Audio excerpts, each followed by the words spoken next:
Hello and welcome to Daily Work Remote Strategies. Today we have two coaches in addition to me, and we're going to be answering your questions. So type your questions in at any point. We've got a question to see to get us started that we've been hearing throughout these weeks, especially this week and last. So we'll get started, but also populate it with questions. This is about what is on your mind, and you're going to get 3 different opinions of things that we hope will help you. So introducing us, this is Giselle Timmerman here. Hi, Giselle. Hi, hey guys. Giselle is one of our coaches, and she's located in Barcelona, and we've all 3 of us have known each other for a long time. So feel free to give us your serious questions, your silly questions, whatever is top of mind. And this is Kathryn Britton in North Carolina. Hi, Kathryn. Hi there. Okay, we're going to get started. Here is a question that has been on people's minds this week and just a little bit of last week. We have been in this pandemic for a while, and it seems like we might continue to be in this pandemic, in that a lot of big companies like Google and Facebook have said you can work from home till the end of the year. People have been, some companies have saying you could work from home forever. So now what we're hearing is people are saying, I am working from home. Things are still continuing to be stressful, but what I really want to know is, how can I start that thing that I have been wanting to start? I avoided it for a while. So the 2 questions for all of us are, how can I start that new hobby, interest thing? And how do I choose the thing to start? Whether it's piano lessons, whether it's really cleaning up my garage, but how do I choose what to start? And what do I start? Either of you can go first. We'll all be talking.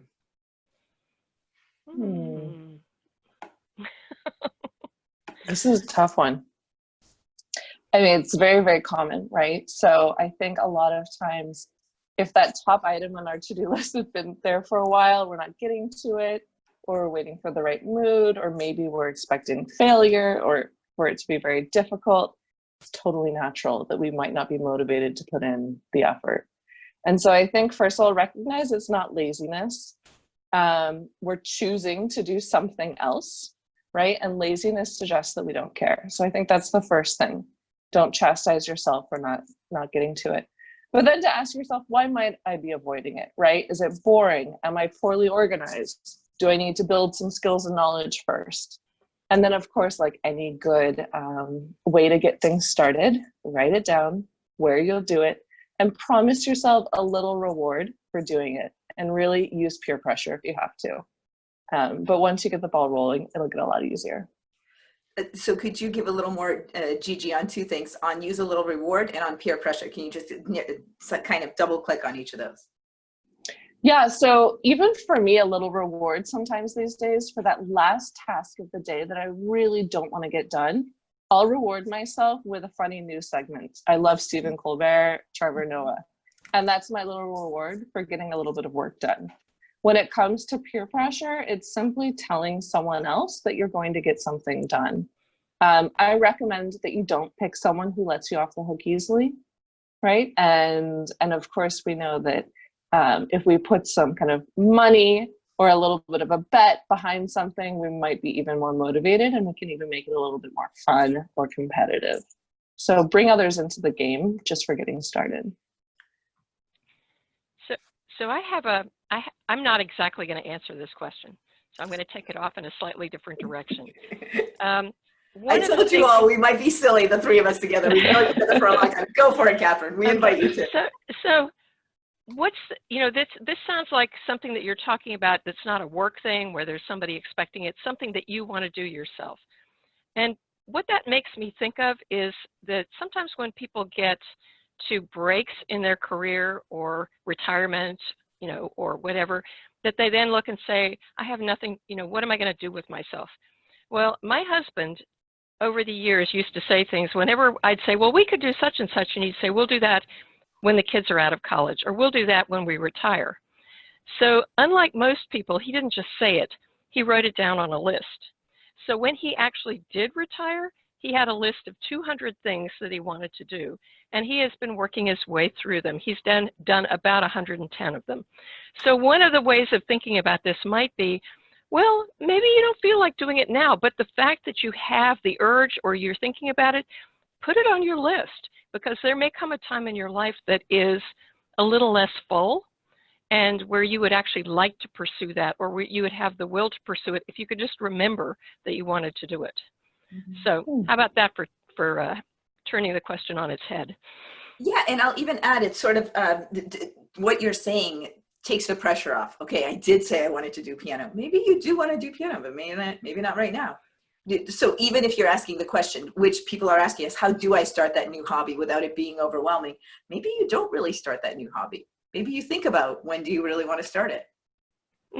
And, you know, but keep the list. You know, I don't know anybody else other than my, my husband, who is a list maker. He makes lists from lists. So, you know, but the fact that he has the list of things that he wanted to do gave him a wonderful start in terms of getting him, you know, reshaping his life when the space opened. Great. Sounds like he used his strengths, Kathryn. So he must be high an achiever, right? We know achievers love lists. They love writing things down. And so this is his strengths-based way of prioritizing what he wants to do. Yes, I think that's a very good way of putting it. I'll add to that question, and then we are ready for your questions after that, although we have one other if you haven't posted yours in. I'll add to that question, if you're really, so this question that we've been getting, I want to start something, but it feels a little overwhelming, and so what should I start? I would suggest the Ben Franklin technique. And his technique was not about starting hobbies, it was about working on, actually, like Giselle just said, on parts of his character. So he worked on temperance, on humility, he worked on these things, and he worked on them 1 week at a time. So he had 13 that he was working on, and each week he would work on one. So I would say give it a go for a week or 2 weeks. And by give it a go, look for 2 or 3 sources. Let's say, so I dabbled, I don't know if I'll stay with it, but I dabbled with piano playing. I've never played it, but on LinkedIn Learning, you can get a course if you sign up for their trial. So I dabbled with it a few days ago. And what I'm saying is find 1 or 2 places where you can dabble and try it and say, I'm going to try this for a week. I'm going to try this for 2 weeks. I keep giving the example of piano playing, but a lot of people are saying, I want to start a blog. I want to start a video. I want to start a podcast. So whatever that thing is, I want to put pictures in my scrapbook. It can be anything. It doesn't have to be something that's a skill for the future. It can be getting something done right now. So my 2 suggestions on it are set a time. I'm going to try it for a week, or I'll try it for 2 weeks.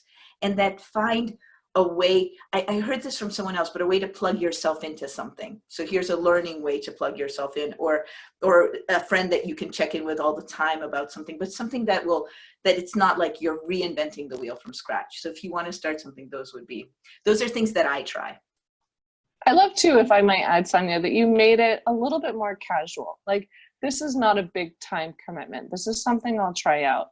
And I think that can really help, right? If we're kind of considering something as a possibility, like, what's the next action I'd take on this if I were going to do it, even though I'm not, right?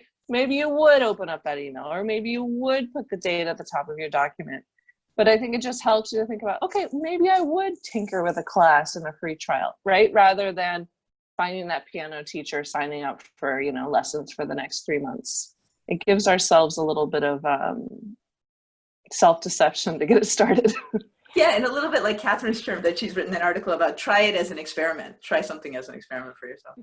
Definitely, and think about the fact that your way of learning something might be quite different from other people's ways. And so part of what you're exploring here, is how does this fit into my life? How does it fit into what I like to do? How does it fit into my own, instead of trying to do it in some kind of cookie cutter way, to be using it as a way of learning more about yourself. So you try something and you find, oh, okay, this particular, telling this particular friend, that didn't work so well because she just made me feel so guilty afterwards. Even, she didn't let me off the hook too easy, but man, she made me feel guilty. Well, okay, maybe that's not a technique you repeat.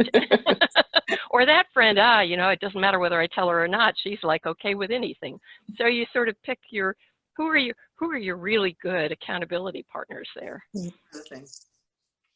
Thank you. Okay, second question. So our next question is, we've had a couple of discussions this past week that have to do with feedback and also having important conversations, whether with your work colleagues or with people that you are sheltering in place with. So my question to you is, at what point does something that could be a little bit of a bother turn into something that you should have a conversation about? To when to give the feedback? What's the kind of tripwire? Yeah, for yourself.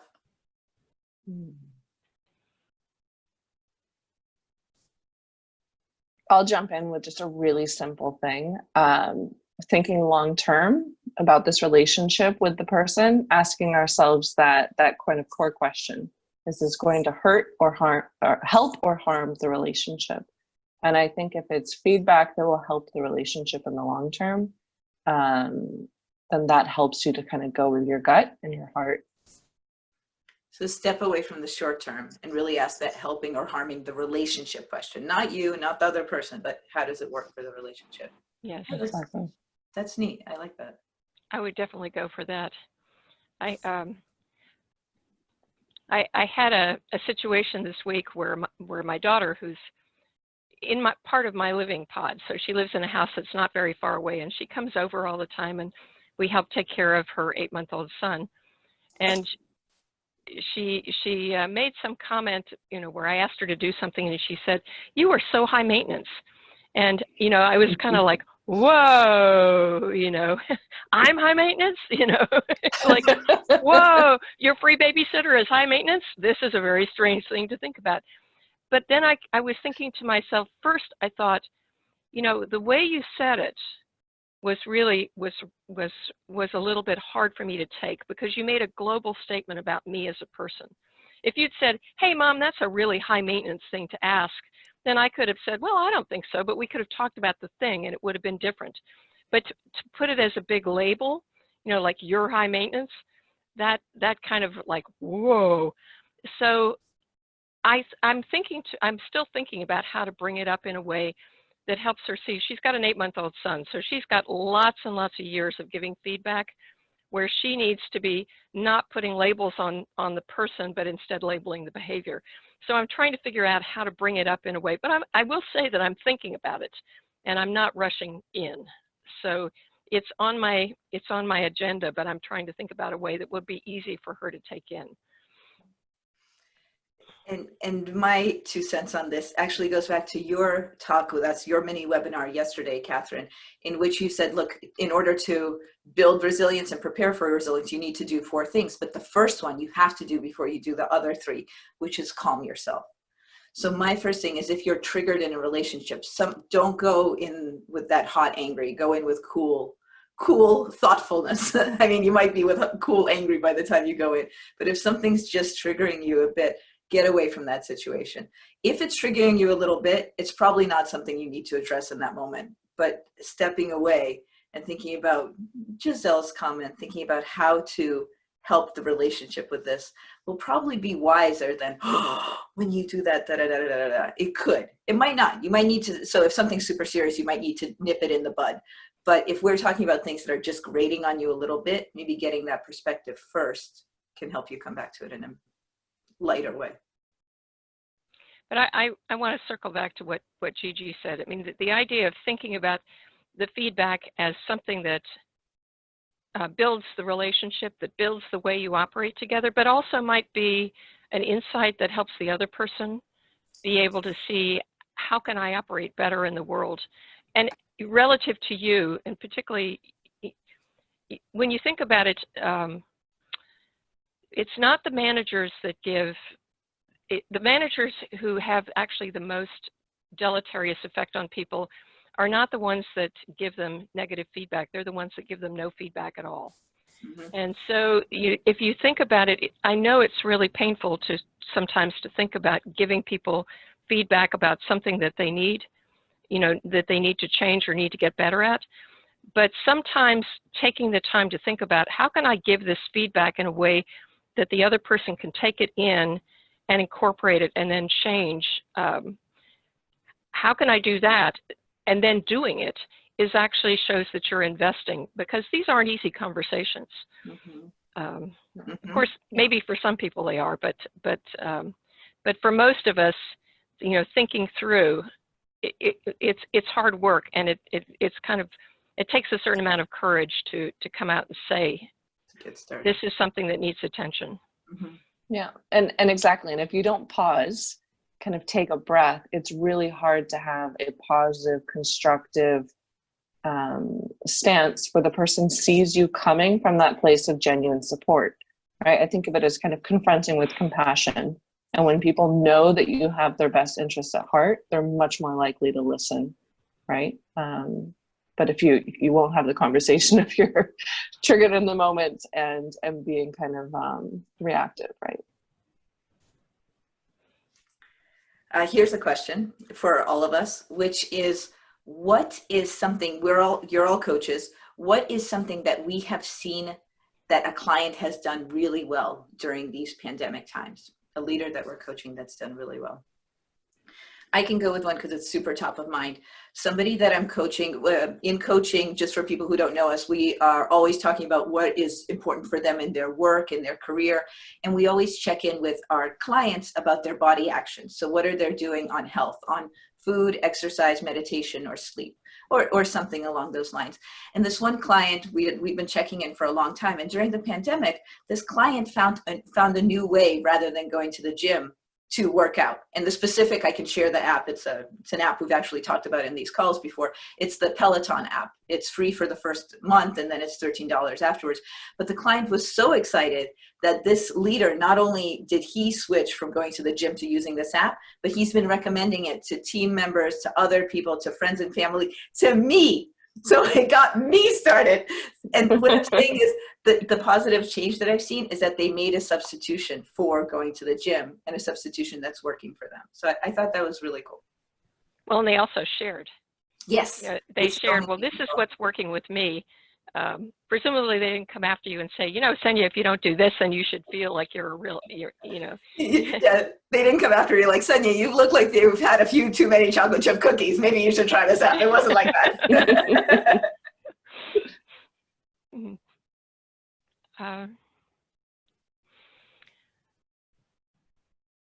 Well, I'm going to go back to the talk that I gave a little bit. I guess it was on Shakespeare's birthday on the 23rd of April, about writing. And one of the things that I've really seen among some of my clients is taking the time to capture, well, what is this experience like for me? What is it like with me? What is it like to work with my 2-year-old and my 4-year-old, sort of in and out of my lap all the time?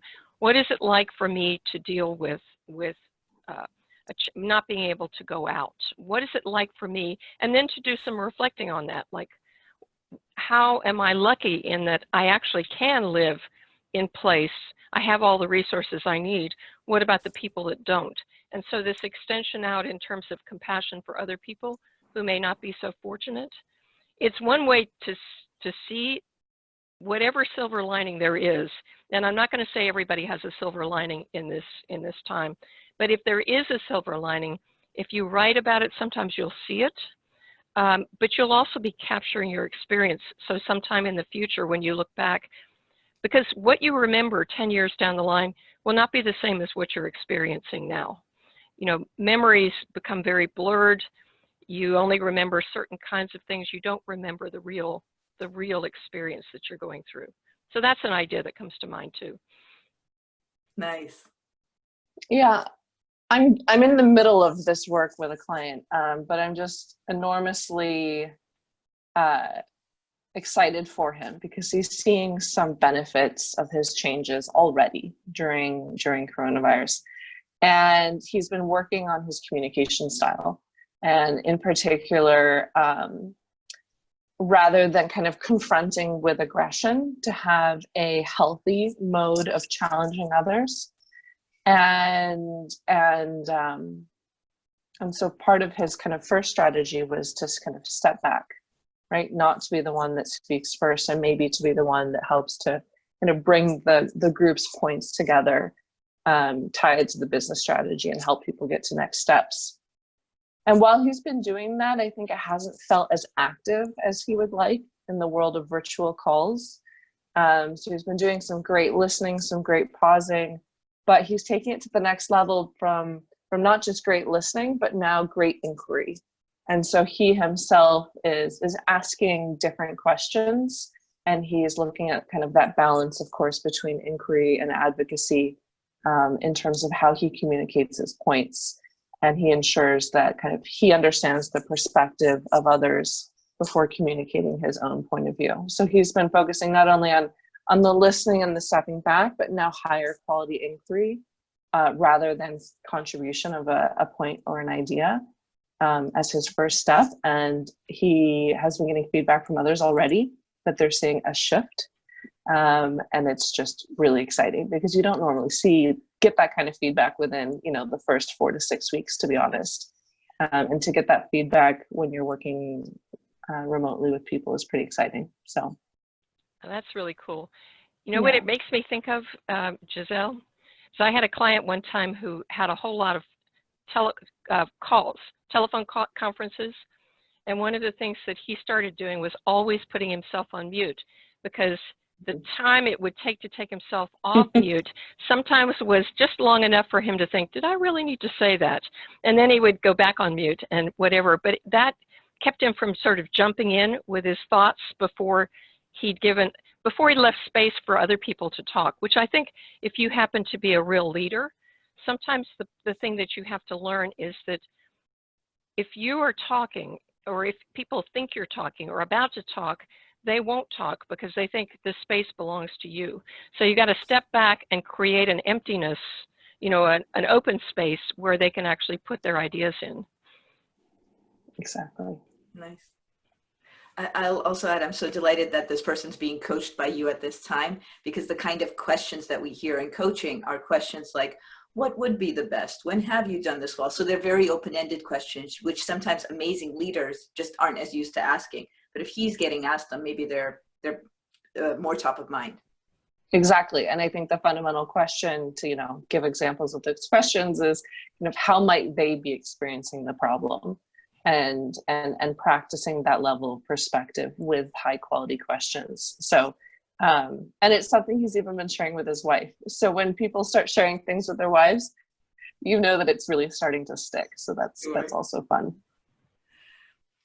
Thank you so much. We have one mini question for all of us as we wrap up, which is really, let's all really use our gut and our intuition on this one. What is one thing that you would like to suggest to people as we are here in week 9-ish, whatever we are of the pandemic? What is one thing that you will suggest to people as our ending thought? I'll go first since I'm asking the question. Go outside and breathe.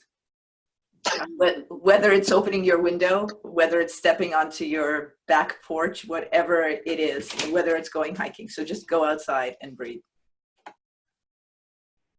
I'll agree. I mean, Sonia took the words out of my mouth. Mine was get a change of environment. I mean, even if it's working in a different room of your house or going outside for 5 minutes when the sun is shining, just change your place. For me, that's been the most beneficial. I guess I would just like to add to this. I would suggest that you pick somebody in your life that you haven't expressed much appreciation towards, and then think about, well, how could I actually give this person an appreciative shower? In other words, let them know what it is that I really do appreciate about them. And it might be really, really mundane things like, you always empty the dishwasher before I get up. You always, wake me up with a hug, or you always, remember to remind me to do such as. It can be all kinds of little things, but somebody that you might be taking for granted that's around you, and use a chance to kind of make that person realize how much you appreciate them.